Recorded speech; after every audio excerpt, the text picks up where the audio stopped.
Sumber kekuasaan di Indonesia dapat diringkas menjadi 7 bagian.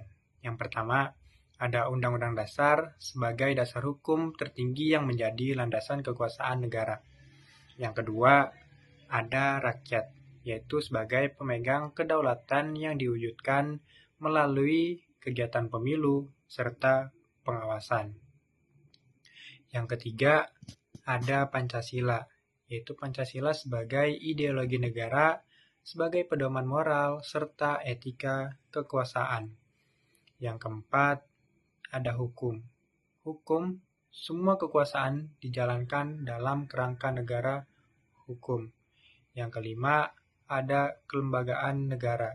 Kelembagaan negara dibagi dalam eksekutif, legislatif, dan yudikatif.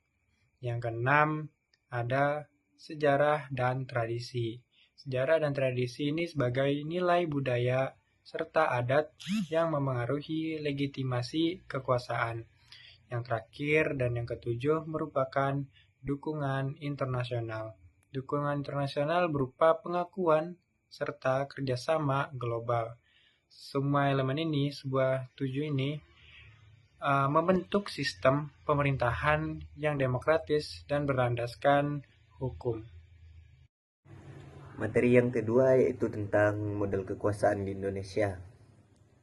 Saya akan menjelaskan 3 bagian, yaitu yang pertama demokrasi presidensial, yang kedua sistem desentralisasi, dan yang ketiga koalisi partai politik.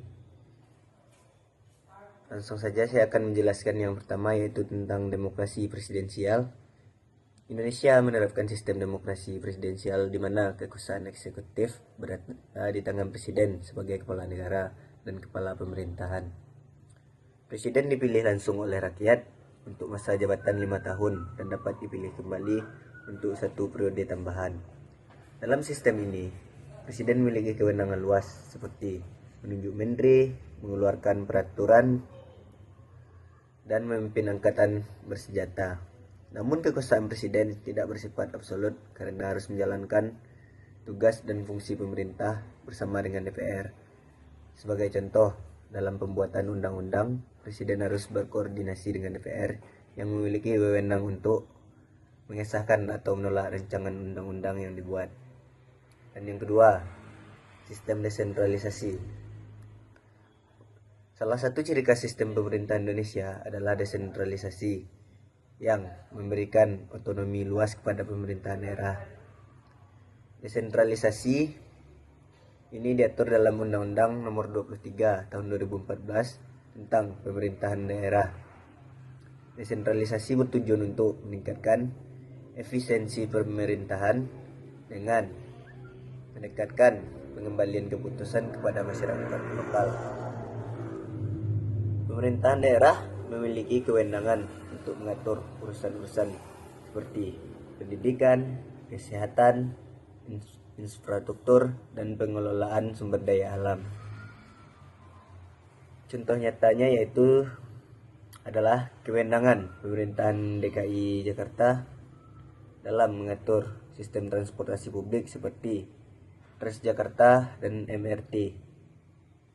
Dan yang ketiga, koalisi partai politik. Dalam praktiknya, sistem presidensial di Indonesia dipengaruhi oleh dinamika partai politik.